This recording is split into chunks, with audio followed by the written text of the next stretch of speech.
ನಮಸ್ತೆ ಪ್ರಿಯ ವೀಕ್ಷಕರೇ, ನಾನು ಡಾಕ್ಟರ್ PK ಪ್ರವೀಣ್ ಬಾಬು, ಆಯುರ್ವೇದ ಮತ್ತು ನಾಭಿ ಚಿಕಿತ್ಸಾ ತಜ್ಞರು, ಉತ್ತಮ್ ಬಡಾವಣೆ, ಚಿತ್ರದುರ್ಗ ರೋಡ್, ದಾವಣಗೆರೆ.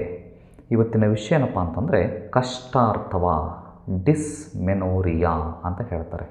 ಕಷ್ಟಾರ್ಥವ ಅಂದರೆ ಏನು? ಮಹಿಳೆಯರಲ್ಲಿ ಮುಟ್ಟಿನ ಸಂದರ್ಭದಲ್ಲಿ ವಿಪರೀತವಾದಂತಹ ನೋವು, ಹೊಟ್ಟೆ ನೋವಾಗಿರ್ಬೋದು, ಸೊಂಟ ನೋವಾಗಿರ್ಬೋದು, ತೊಡೆ ನೋವಾಗಿರ್ಬೋದು, ಭುಜ ನೋವಾಗಿರ್ಬೋದು, ಸುಸ್ತಾಗಿರ್ಬೋದು, ಮೈಕೈ ನೋವಾಗಿರ್ಬೋದು, ಮೈಯೆಲ್ಲ ಜಜ್ಜಿ ಹಾಕ್ದಂಗಾಗಿರುತ್ತೆ. ವಿಪರೀತ ನೋವು ಅಂದರೆ ಆ ಸಮಯ ಆ ಸಂದರ್ಭದಲ್ಲಿ ಅವರಿಗೆ ನರಕ ಯಾತನೆ.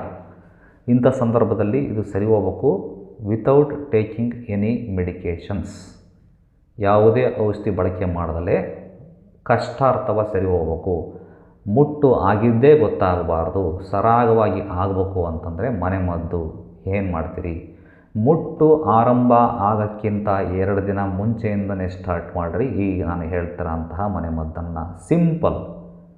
1 ಲೋಟ ಬಿಸಿ ನೀರಿಗೆ 1 ಚಮಚ ಹಸುವಿನ ತುಪ್ಪ ಆಗ್ಬೋದು, ಎಮ್ಮೆಯ ತುಪ್ಪವನ್ನು ಆಗ್ಬೋದು, ಬೆರೆಸಿ ಬೆಳಗ್ಗೆ ಮತ್ತು ಸಾಯಂಕಾಲ ಊಟ ತಿಂಡಿಗಿಂತ ಮುಂಚೆ ಸತತವಾಗಿ ಮುಟ್ಟು ಆರಂಭ ಆಗೋಕ್ಕಿಂತ 2 ದಿವಸ ಮುಂಚಿಂದನೇ ಸ್ಟಾರ್ಟ್ ಮಾಡಬೇಕು. ಎಲ್ಲಿವರೆಗೂ ತಗೋಬೇಕು ಅಂತಂದರೆ ಮುಟ್ಟು ನಿಲ್ಲುವವರೆಗೂ ತಗೋಬೇಕು.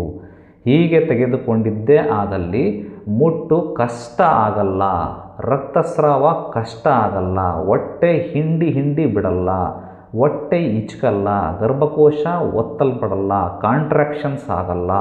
ಕಾಂಟ್ರಾಕ್ಷನ್ಸ್ ಆದ್ರೂ ಕೂಡ ಸರಾಗವಾಗಿ ರಕ್ತಸ್ರಾವ ಆಗ್ತದೆ. ಹೀಗಾಗೋದ್ರಿಂದ ಸೊಂಟ ನೋವು ಆಗಲ್ಲ, ಹೊಟ್ಟೆ ನೋವು ಆಗಲ್ಲ, ತೊಡೆ ನೋವು ಆಗಲ್ಲ, ಭುಜ ನೋವು ಆಗಲ್ಲ, ಮೈಕೈ ನೋವು ಆಗಲ್ಲ. ಈ ಮನೆ ಮದ್ದನ್ನು ಮಾಡ್ಕೋಬೋದಲ್ಲ. ಎಷ್ಟು ರೂಪಾಯಿ ಖರ್ಚಿದೆ? ಮನೆಯಲ್ಲಿ ತುಪ್ಪ ಇರುತ್ತೆ, ಬಿಸಿನೀರಿರುತ್ತೆ, ಬಳಕೆ ಮಾಡ್ಕೊಳ್ಳಿ.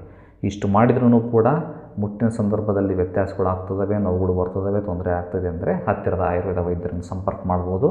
ಇದಕ್ಕೆ ಸೂಕ್ತವಾದಂತಹ ಔಷಧಿಗಳು ಆಯುರ್ವೇದದಲ್ಲಿ ಲಭ್ಯ. ಅವುಗಳನ್ನು ಪಡ್ಕೊಂಡು ಸುಖ ಆರ್ಥವವನ್ನಾಗಿ ಕನ್ವರ್ಟ್ ಮಾಡ್ಕೊಳ್ಳಿ, ಕಷ್ಟ ಆರ್ಥವವನ್ನು. ಮುಂದಿನ ಸಂಚಿಕೆಯಲ್ಲಿ ಮತ್ತೆ ಭೇಟಿಯಾಗೋಣ. ಧನ್ಯವಾದಗಳು.